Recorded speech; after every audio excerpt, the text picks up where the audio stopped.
देखेंगे homophones and homographs.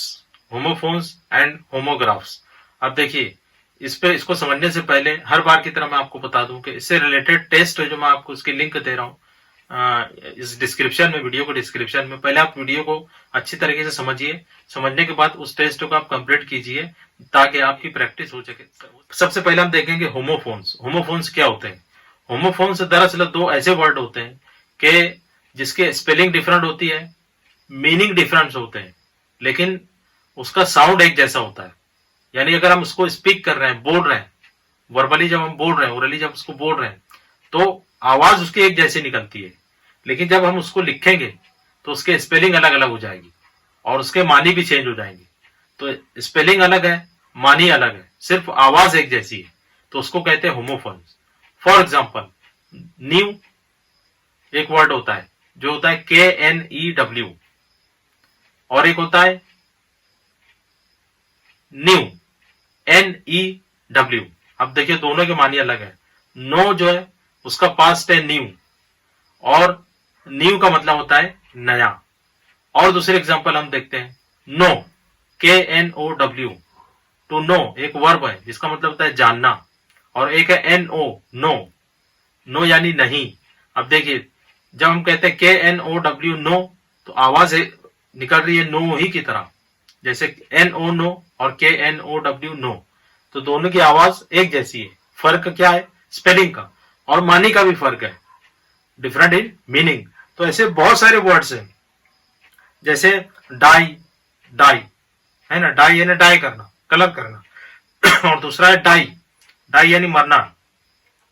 तो spelling अलग अलग है, DYE एंड DIE, दोनों की स्पेलिंग अलग है लेकिन मानी सेम हो रहा है। इसी तरह से बॉल, BALL और BAWL है ना, बॉल, बॉल यानी प्याला, और BALL मीन्स बॉल, खेलने का जो बॉल होता है वो।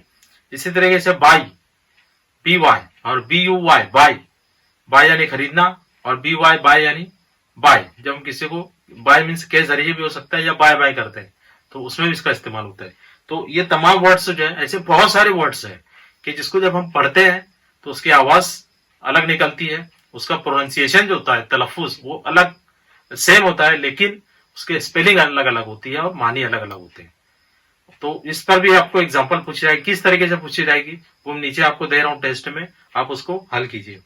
उसके बाद एक दूसरा होता है होमोग्राफ। अब होमोग्राफ क्या होता है कि उसकी स्पेलिंग और साउंड जो होता है वो बिल्कुल सेम होता है ना, लिखा भी सेम जाता है, उसको पढ़ा भी सेम जाता है, और लेकिन वो अलग अलग मानी में इस्तेमाल होता है।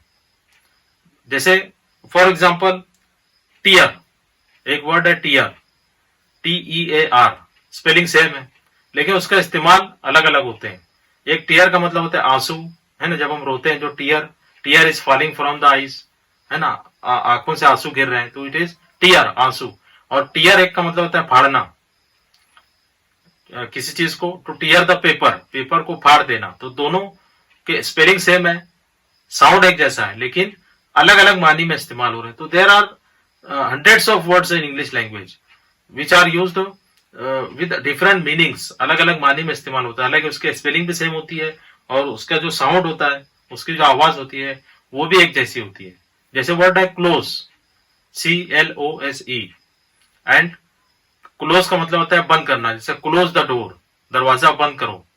आई come close to the door, मैं दरवाजे के करीब आया, तो यहाँ पर क्लोज का मतलब हो जाएगा करीब आना। When we say I came close to the door, मैं दरवाजे के करीब आया, तो यहाँ पर क्लोज का माने होगा करीब आना।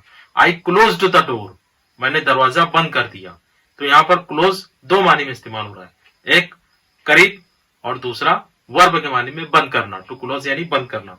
तो इस तरीके से बहुत सारे ऐसे वर्ड्स होते हैं कि जिसका इस्तेमाल जो एक से ज्यादा मानी में हो सकता है। जैसा एक आखिरी एग्जाम्पल में वॉच, है ना, टू वॉच यानी देखना, और वॉच का मतलब होता है घड़ी, जैसा रिस्ट वॉच, है ना, टू वॉच यानी देखना। I watch the cricket match, मैं क्रिकेट मैच देखता हूं, तो यहाँ पर वॉच देखने के मानी। I have bought a new watch, मैंने एक नई घड़ी खरीदी, तो यहाँ पर वॉच का मतलब होता है घड़ी। तो इस तरीके से ऐसे अल्फाज जिसके स्पेलिंग सेम होती है साथ ही साथ जिसका प्रोनाउंसिएशन भी एक जैसा होता है लेकिन अलग अलग मानी में उसका इस्तेमाल किया जाता है, तो ऐसे अल्फाज कहलाते हैं होमोग्राफ्स। तो ये थे होमोफोन्स और होमोग्राफ्स। तो आप इसकी अच्छी तरीके से स्टडी कीजिए, इसको समझिए। नीचे डिस्क्रिप्शन में जो लिंक दी हुई उस पर आप इसको टेस्ट को कंप्लीट कीजिए। अब नेक्स्ट सेशन में हम इसी से रिलेटेड जो अदर टॉपिक है उस पर डिस्कस करेंगे। Till then good bye.